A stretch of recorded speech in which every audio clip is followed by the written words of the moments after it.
अभी कुछ ही टाइम पहले एक मूवी आई थी by the name of Kantara, जो मूवी डिवाइन पावर्स के ऊपर बेस्ड थी। कर्नाटका के कोस्टल एरियाज में जो गांव है वहाँ इन देवताओं को पूजा जाता है। कहते हैं कि ये जो देवता है इनके दो रूप होते हैं, एक देव आत्मा और दूसरा प्रेत आत्मा। देव आत्मा का नाम है पंजुरली और प्रेत आत्मा का नाम है गुल्लिगा। ये देवता उन गाँव वालों की रक्षा करते हैं, साथ ही गाँव वालों की समस्याओं का समाधान भी करते हैं। इन सभी गाँव में से कुछ गिने चुने ऐसे इंसान होते हैं जिनके अंदर ये देवता आते हैं। ये सिर्फ कर्नाटका स्टेट की बात नहीं है, इंडिया में हर स्टेट में इसी तरह कुछ लोगों के अंदर देवी देवता प्रवेश करते हैं।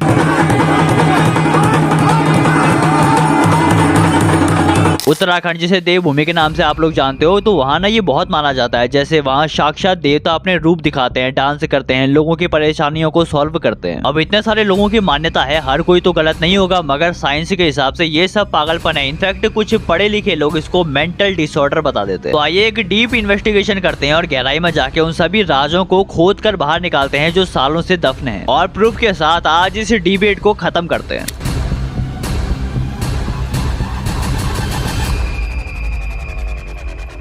उत्तराखंड में नेपाल बॉर्डर से कनेक्टेड एक कस्बा है झूलाघाट। आप लोग इसके बारे में भले ही ना जानते हो, मगर यहाँ एक मंदिर है, तालेश्वर मंदिर। इस मंदिर से रिलेटेड एक इंसिडेंट बताता हूँ जो हाल फिलहाल में हुआ था। मंदिर पूरा जंगल से घिरा हुआ है। तो क्या हुआ ना कि एक दिन एक लेडी वहां से जा रही थी, तो एक चोर आया और उस औरत से लूटपाट करके गले का मंगलसूत्र, कानों के सोने के कुंडल छीन ले गया। लूटपाट करते समय वो लेडी बेहोश हो गई और जब उसको होश आया तो 1-2 घंटे बीत चुके थे। वो जैसे तैसे करके गाँव वालों के पास पहुंची और उसने गाँव वालों को सब कुछ बताया और ये बोला कि मेरी हालत बहुत खराब है, मेरे को हॉस्पिटल ले जाओ। अब गांव में क्या होता है कि गांव में एकता होती है, तो वहां पर क्या हुआ कि हर कोई चोर को ढूंढने में लग गया। करीबन 2 घंटे हो गए थे उस चोरी को हुए और उसके बाद भी वो लोग चोर को ढूंढ रहे थे। सबको लगा चोर तो भाग गया होगा। 2 घंटे हो गए, तभी एक झाड़ी हिलने की आवाज आई। वो झाड़ी कांटेदार पत्तों से बनी थी, बिच्छू घास बोलते हैं जिसको। जब देखा गया तो पता चला कि एक आदमी उसमें पड़ा हुआ है, मुंह से झाग फेंक रहा है, उसके हाथ पाँव में जान नहीं है, ऐसा समझो वो पैरालाइज हो चुका है। उस महिला ने उसको देखते ही पहचान लिया और उसने कहा यही है वो चोर, और वहीं पे चोर को पकड़ लिया गया। जब चोर से पूछा गया कि भाई तुम भागे क्यों नहीं, तुम्हें हुआ क्या था, तुम झाड़ी में कैसे गिरे, तो उस चोर ने बहुत ही शॉकिंग बात बताई। उसने कहा कि जैसे ही मैंने तालेश्वर मंदिर को क्रॉस किया तो मेरे हाथ पांव लगने बंद हो गए, मेरे को कुछ दिख नहीं रहा था, आंखों के सामने काला आने लगा और मेरे हाथ पांव बिल्कुल चल ही नहीं रहे थे। उसने कहा मैं एक तरीके से पैरालाइज हो गया और खुद से उस झाड़ी में जा गिरा, जिसके बाद मेरे मुंह से झाग आने लगा। कहते हैं कि आज भी वो चोर उसी हालत में है। तो ये शक्ति है उत्तराखंड के देवताओं की, और ये सिर्फ एक किस्सा नहीं है, कई सारे किस्से ऐसे हैं जो अगर मैं बताने बैठूं तो वीडियो कभी खत्म ही नहीं होगी। देवताओं की इतनी पावर होती है कि कांड करते ही न्याय देवता खुद कर देते हैं। लोग उन पर इतना भरोसा करते हैं कि हर एक प्रॉब्लम उनसे शेयर करते हैं, जिसके बाद देवता एक टाइम लिमिट देते हैं जिसके अंदर वो प्रॉब्लम को सॉल्व कर देते हैं। देवता किसके शरीर में प्रवेश करेंगे ये वो खुद चुनते हैं। देवता जब आते हैं तो इतनी एनर्जी के साथ आते हैं कि पूरा शरीर कांपने लग जाता है। पावर इतनी होती है कि जिस इंसान में देवता आया है वो इंसान अगर आग में भी बैठ जाए तो उसे कुछ नहीं होगा।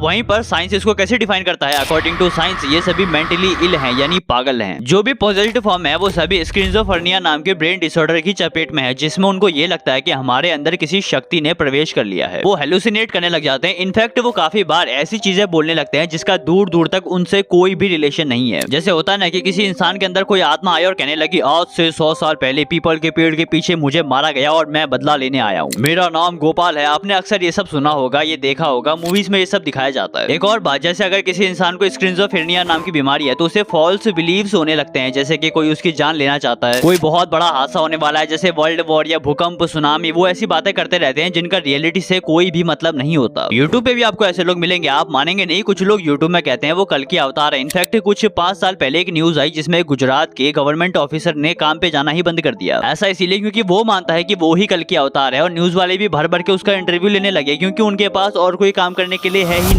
राजकोट में सरदार सरोवर पुनर्वास एजेंसी के इंजीनियर रमेश चंद्र फिफर 8 महीने से ऑफिस नहीं आ रहे हैं, इसलिए इन्हें कारण बताओ नोटिस जारी किया गया है। नोटिस के जवाब में रमेश चंद्र ने लिखा कि वो भगवान विष्णु का 10वां अवतार है और आने वाले दिनों में इसे साबित भी वो कर देंगे। जबकि आप और मैं समझ चुके हैं ये पागल है, इसको स्किज़ोफ्रेनिया नाम की बीमारी है जिसमें इसको लगता है कि ये ही कल की अवतार है, तो इसका इंटरव्यू लेने के बजाय तो इलाज कराओ। इसी तरह कुछ वुमेन्स काली माँ का अवतार ले लेती हैं, जीभ बाहर फेंक दी और खप्पड़ लेके नाचने लगी। किसी के अंदर तो हनुमान जी ही आ गए, और शॉकिंग बात यह है कि कुछ लोग हाथ जोड़ के बैठे भी हुए हैं। अरे मूर्खों, अपना दिमाग तो लगाओ। तुम्हें क्या लगता है तुम्हारे इस गंदे शरीर में काली माया हनुमान जी आएंगे? इंसानी शरीर पापी शरीर होता है और उसमें भगवान कभी नहीं आ सकते। और पता नहीं कैसे लोग इनको सच मानते हैं। क्या लगता है हनुमान जी की वो शक्ति, हनुमान जी का वो बल एक इंसानी शरीर संभाल पाएगा? हनुमान जी को रावण जैसा नहीं संभाल पाया तो तुम कौन हो भाई? तो एक बात तो साफ हो गई कि भगवान इंसानी शरीर में नहीं आ सकते। ये जितने भी लोग जीभ निकाल के मुंह फुला के खुद को भगवान क्लेम कर रहे हैं, ये सभी पागल है, इनको इलाज की जरूरत है। इसको थोड़ा और अच्छी तरह समझाऊं तो एक टर्म मेडिकल साइंस में है DID यानी dissociative identity disorder. According to this एक इंसान अपने अंदर मल्टीपल आइडेंटिटीज को छुपा सकता है जो सिर्फ स्पेसिफिक टाइम पे ही बाहर आती है। जैसे अगर उस रूप को बाहर लाना है तो माहौल उसके फेवर का बनाओ।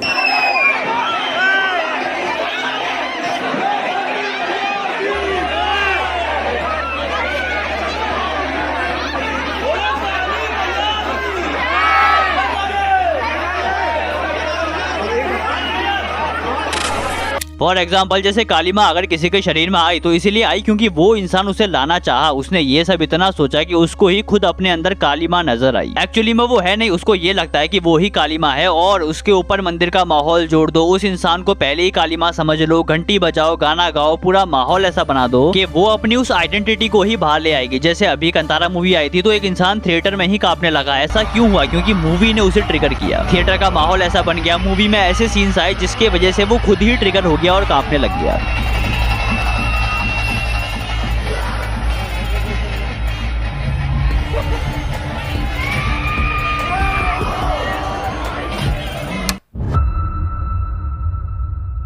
तो क्या इसका मतलब यह है कि जितने भी लोग क्लेम करते हैं उनके अंदर देवता के आने का, वो सभी या तो पागल हैं या फेक हैं, नौटंकी करते हैं? देखिए मैं आपको समझाता हूँ। ये ऐसा है कि गेहूं के साथ घुन भी पिसता है, वही हिसाब है। कुछ लोगों के अंदर एक्चुअल में ये पावर्स होती हैं, मगर देखा देखी में कुछ लोग इसी का गलत फायदा उठाते हैं। मैंने खुद देवताओं की पावर को तब एक्सपीरियंस करा जब मैंने देखा कि भाई एक माता की डोली को, जिसे हिमाचल प्रदेश और उत्तराखंड में सजाया जाता है, वो खुद मूवमेंट कर रही थी। दो लोग उस डोली को कंधे में पकड़े हुए थे और डोली नाच रही थी। माना जाता है उस समय उस डोली के अंदर माता होती है। तुम्हें मे बी ये फेक लगे, बट जब तुम खुद जाओगे ना, सामने से देखोगे, तब तुम्हें समझ आ जाएगा। डोली खुद कांप रही थी और उसको संभालने के लिए सिर्फ 2 लोगों की जरूरत होती है। पता है लोग इन पे इतना भरोसा क्यों करते हैं? क्योंकि देवता उनको उनकी प्रॉब्लम्स सॉल्व करके देते हैं। मैं खुद उत्तराखंड से हूँ, इसलिए मैं पर्सनली आप सबको ये बता सकता हूँ उत्तराखंड में देवता सच में है। दिक्कत ये है कि कुछ कपटी लोग इसे बिजनेस बना के आपको बेवकूफ बनाते हैं, जिसकी वजह से असलियत भी झूठी लगने लगती है। जैसे सड़कों पे आपको डोली लेके कुछ लोग मिल जाएंगे जो जानबूझकर डोली को हिलाते हैं और पैसे वसूल करते हैं। अब इनको जब पकड़ के सजा दी जाती है तो असली डोली पर भी सवाल खड़े कर दिए जाते हैं। एक और बात, कोई भी भगवान जैसे काली माँ, हनुमान जी, शिव जी किसी मनुष्य के शरीर में डायरेक्टली नहीं आ सकते, मगर उनके गण सेवक जरूर इंसानी शरीर में आ सकते हैं। जैसे उत्तराखंड में गोलू देवता, गंगनाथ बाबा और भी कई देवता हैं जिनकी एक कहानी रही है और वो इसी लोक में हमारे साथ हैं, इसीलिए वो इंसानी शरीर में आ सकते हैं। कुछ चीजें ना साइंस से ऊपर भी होती है। मैं तो बस एक साधारण इंसान हूँ, मुझे आपको जो बताना था मैंने बता दिया। मानना ना मानना आपके ऊपर है। बाकी जिसको एक्सपीरियंस करना है कभी आइए हमारे उत्तराखंड, सारे डाउट्स खुद ब खुद क्लियर हो जाएंगे।